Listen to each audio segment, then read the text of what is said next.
Hello and welcome back to SnowRunner, y'all, and, well, let's just say that last week, Carl picked up a lifted 6.4 Powerstroke, and then this week, Carl blew up said 6.4 Powerstroke and is currently stuck in the middle of, it's like they flooded out the engine or something, and they blew the head gasket, and they're stuck in, like, muddy water somewhere. I'm not really sure the exact context of the scenario, but our job is to get out there, get the truck onto our trailer, get it back to town, and start the process of putting everything back together. So, I've got the good old Duramax here. I've got it all built and ready to go. It's got the towing set up on the suspension. We've got our pull-behind trailer back here. I just don't know if this is going to be enough trailer for a F450 dually. Well, I mean, who am I kidding? The F450s are pretty much all dually. Either way, this is going to be our setup for going to get the thing, because all of our goosenecks are, well, they're being used right now, and we don't have them. So, let's go ahead and fire this thing up, get on out there, and see if we can somewhat remedy the situation that Carl has gotten into. This thing always roars to life every single time. All right, let's pull on out of the garage. Just quickly make sure that we're not going to just jump right out into traffic. And then now, we're good to go. So, I'm thinking that the more I don't know, the more I drive this thing, the more I'm back and forth on whether or not I would actually have a windshield banner that big in real life, because I've had windshield banners on real vehicles before, and, like, I don't know, you get used to them over time, but in the beginning, it's definitely weird having something covering, like, the top part of the windshield like that. Now, I don't think they went down any of these side trails. I'm pretty sure they're just literally right on the main trail, which I'm not really sure how you get yourself stranded on the main trail, although, well, the blown head gasket part probably has a lot to do with that. Oh, this is gonna be bad. I don't know how we're actually gonna, like, get the truck on this trailer, considering the fact that, well, oh, you're literally right there. You didn't get all that far out of town, did you? Okay. All right, well, it looks like we're gonna have to turn around and sort of back in and get the trailer lined up. And then we'll see about getting the truck up onto the trailer. That's gonna be fun, because we're gonna have to wade into the water to, like, get everything set up. Oh, this is gonna be... Carl owes me for this. Carl owes me big time for this.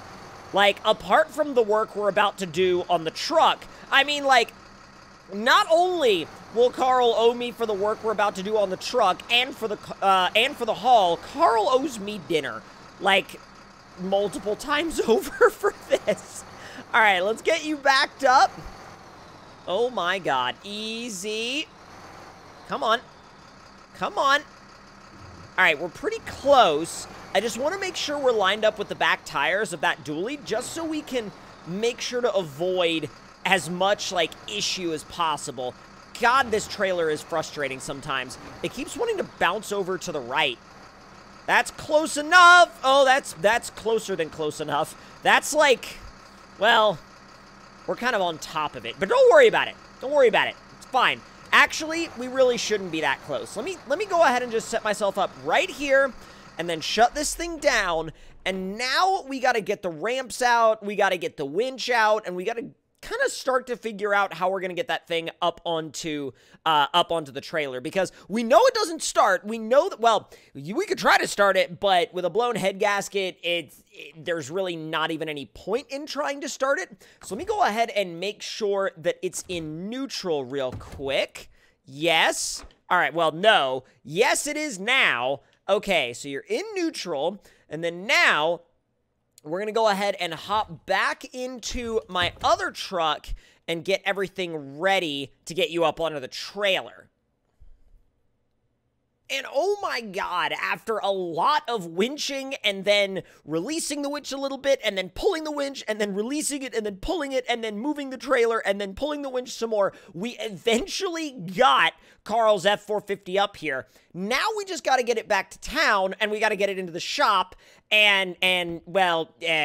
Carl's in the passenger seat right now, and I've honestly, after all that we've had to go through at this point, I've just told Carl to be quiet for the ride back. All right, let's fire this thing up. Now, let's see if we can ease it on out of there. Fortunately, we're not completely maxing out the trailer. I was really worried about that. I was really concerned we were going to completely max out the trailer suspension, because I've done that before with this trailer, and when I was leading up to this, I was like, you know, we were on our way out here. I thought to myself, I was like, dude, this is a big, like, F450. This is not something that this trailer was initially designed for. This is just a car hauler. Now, granted, we've made a couple of modifications to it, like, over the years, but it's still not a quote-unquote heavy-duty trailer. And so I was a little skeptical about, like, bringing it out for this, but at the same time, like, all the other trailers are being used right now, and this was the only one I had at the yard, and, well, we made do with it, and apparently it worked out. I do love this truck, though. This thing is so good. It's like, it's always reliable. It's always so nice to drive. Even on the towing suspension setup, it's not too stiff. It's not over the top. It's not bouncy. It's not, like, constantly trying to, you know, like, almost jump out from under itself. It's very well controlled, like, on every suspension setup you can get for it, really. All right, so we're back in town now, and Carl, hush. Hush, I know we're back in town, but I still don't want to hear anything from you. I'm good. All right, let's back it up to the garage. We're going to get it right up to the garage door. Fortunately, there's nobody coming. Oh, geez, I kind of overshot that. Oh, I majorly overshot that. Like, big time. All right, we're going to have to angle you. Oh, easy. There we go. Just bring it in, and it's pretty much good. All right, so now we're going to go ahead and stop the engine in this thing. We're going to go ahead and undo all the straps and everything holding the F450 on the trailer. And then now, let's just go ahead and roll it inside. All right, so now everything should be essentially good. Everything should be essentially fixed, especially after, well, all that we had to do to it. Now, here's my question. Should we leave the top performance tune on it, or should that be, should we make Carl figure it out as to why the truck is now way slower now that we messed with the tuner? I mean, I tell you what, you know what?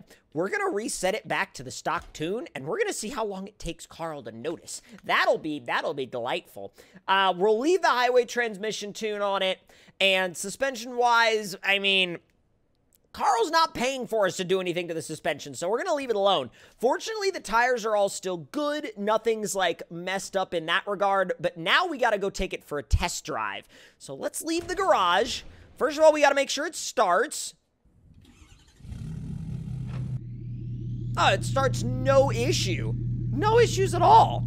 Here, let's take it for a little bit of a rip down the street and see if the stock tune is, like, super slow or, like, not all that much slower. Let's see. Let's do a quick boosted launch. And let's go. Oh, God. It takes forever to get going. Like, it eventually gets going, but it takes forever to get going on the stock tune. Okay. Yeah, Carl's probably going to notice that. But that's fine. That's fine. I'm not worried about it. I mean, after, like, we literally all said, you should probably bulletproof that thing before you take it out into the wilderness. What did Carl do? Took it right out into the wilderness with like 300,000 miles on it without having, you know, bulletproofed anything or torn into the engine at all. So I feel like it's Maybe, I don't know, maybe it's warranted to reset it back to the stock tune. Maybe it's not. I don't know. But you know what? I think now it's time to call Carl and let them know that the truck is ready to be picked up. But if y'all enjoyed this RP out here on Jensen Trails, let me know your thoughts and opinions in the comments below. Hit that like button if you enjoyed, subscribe if you're new, and I will see y'all next time. Talk to y'all later.